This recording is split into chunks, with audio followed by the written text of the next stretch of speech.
Queridos irmãos, queridas irmãs, como é bom estarmos novamente aqui com cada um de vocês para refletirmos juntos e com a ajuda de Frei Alberto Maggi, este renomado biblista italiano, a liturgia deste domingo, o 19º domingo do tempo comum, ano litúrgico B.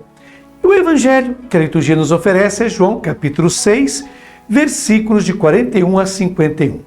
E o tema que eu escolhi para a liturgia deste domingo é o seguinte: na Eucaristia se assimila Jesus para se tornar alimento. Vou repetir. Na Eucaristia se assimila Jesus para se tornar alimento.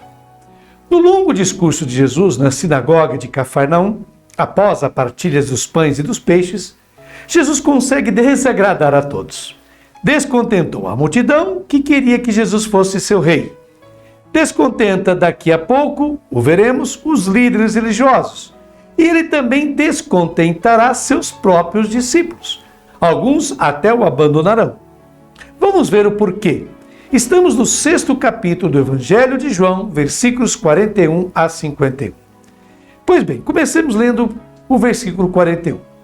Naquele tempo, os judeus começaram a murmurar a respeito de Jesus, porque havia dito: eu sou o pão que desceu do céu. Por judeus, o evangelista aqui se refere aos líderes religiosos, às autoridades do povo judeu. Eles murmuraram como o povo murmurou contra Moisés no deserto. Basta conferir lá em Êxodo capítulo 15, versículo 24. Por que eles murmuram contra isso? Ora, a instituição religiosa deve sua existência à distância que conseguiu estabelecer entre Deus e os homens. E nessa distância está justamente a mediação da instituição religiosa. Jesus veio para eliminar essa distância. Trouxe Deus aos homens e isso é intolerável para eles. E acima de tudo, os judeus consideravam que a lei desceu do céu, não o pão, o alimento da vida. Prosseguimos agora lendo os versículos de 42 a 45, sempre do capítulo 6 de João. Eles comentavam: não é este Jesus, o filho de José? Não conhecemos seu pai e sua mãe? Como então pode dizer que desceu do céu? Jesus respondeu: não murmureis entre vós. Ninguém pode vir a mim se o Pai que me enviou não o atrai. E eu o ressuscitarei no último dia. Está escrito nos profetas: todos serão discípulos de Deus. Ora, todo aquele que escutou o Pai e por ele foi instruído, vem a mim. Que um homem pretenda ter a condição divina é inadmissível, é uma blasfêmia para as autoridades religiosas. O plano de Deus para a humanidade, portanto, é uma blasfêmia que merece a morte. Bem, Jesus responde-lhes: não murmureis entre vós, ninguém pode vir a mim senão o Pai não o atrair, né? O verbo atrair é característico só de João. E só João o utiliza entre os evangelistas. O que esse verbo significa? Significa uma atração irresistível. O amor com que o Pai atrai e ama seus filhos e filhas. Não tem limites, nem prazos. E a morte, é aí que Jesus quer chegar, não interrompe esse amor, mas o torna ainda mais poderoso, porque com a morte desaparecem as barreiras que impediam a recepção desse amor. O amor de Deus é eterno, como a vida que ele transmite ao homem. A ressurreição para Jesus não é uma data final, mas faz parte da própria existência do indivíduo. Porque todos serão ensinados por Deus? Porque não há mais o que aprender de uma lei, mas sim há que se aprender um amor, uma forma de amar. Prossigamos agora lendo os versículos de 46 a 49. Não que alguém tenha visto o Pai, só aquele que vem de junto de Deus viu o Pai. Em verdade vos digo, quem crê possui a vida eterna. Eu sou o pão da vida. Os vossos pais comeram o maná no deserto e, no entanto, morreram. Então Jesus continua dizendo: em verdade vos digo, quem crê possui vida eterna. E nessa frase não há um artigo definido. Não é a vida eterna, como a gente lê no lecionário da CNBB, Não é algo acrescentado, mas é a vida que por si mesma já é eterna para quem acolheu Jesus como modelo de comportamento. E Jesus reivindica mais uma vez a sua condição divina com o nome de Deus. Por isso que ele fala, eu sou o pão da vida. E aqui Jesus também desagradará aos seus discípulos, porque põe o dedo na ferida do fracasso do Êxodo. De fato, Jesus afirma polemicamente, os vossos pais.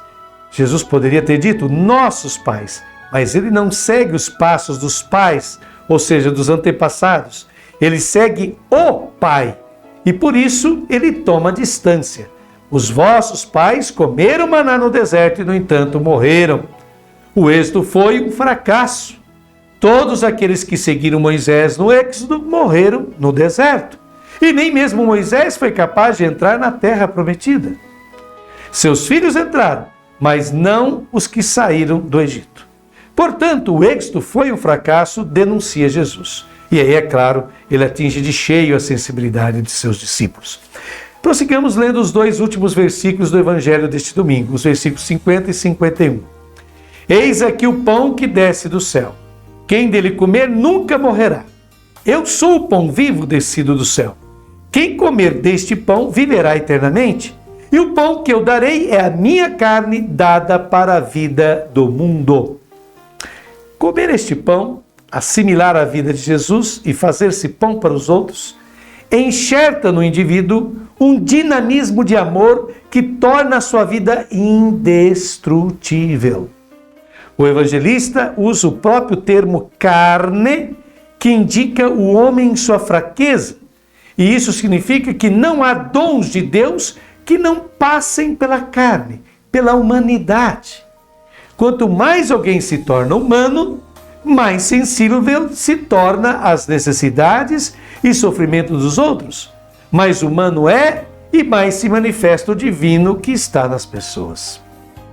Pois bem, após essa meditação que nos proporcionou Frei Alberto Maggi, faço eu as minhas considerações pessoais.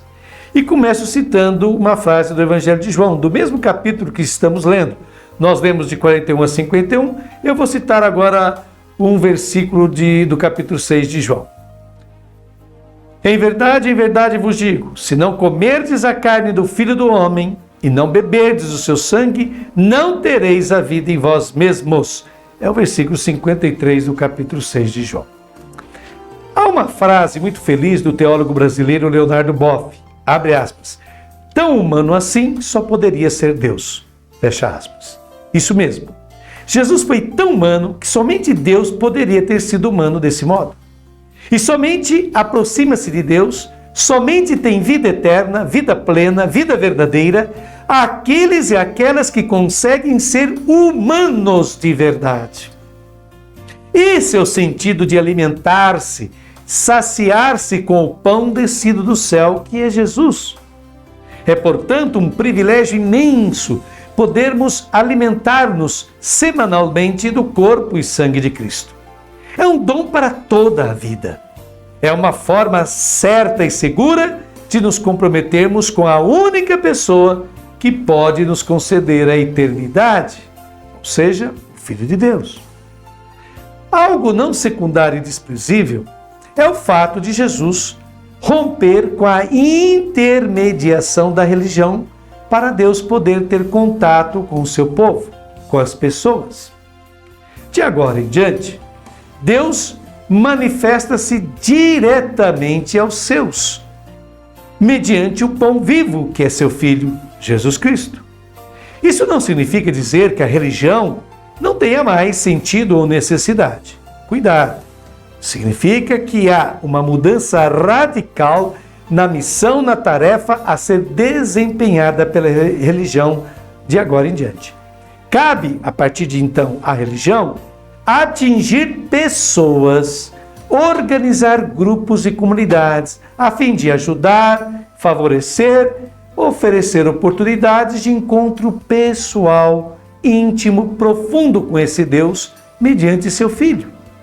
Enfim, permitir que Deus consiga ensinar seus filhos e filhas a amar a ser gente, a ser humanos cada vez mais. Tudo isso, é claro, não pode levar a um processo de intimização da fé, de individualismo, mas de individuação.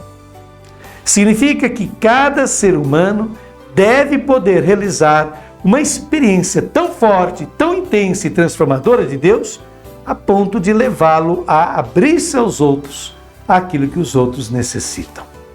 Enfim, tornar-nos cada vez mais humanos, a fim de fazer com que a vida nesta terra seja de humanos, com humanos para humanos. E agora, querido irmão, querida irmã, concluindo a nossa meditação do Santo Evangelho, façamos esta oração final que você já começa a ver aí na sua tela. Rezemos juntos.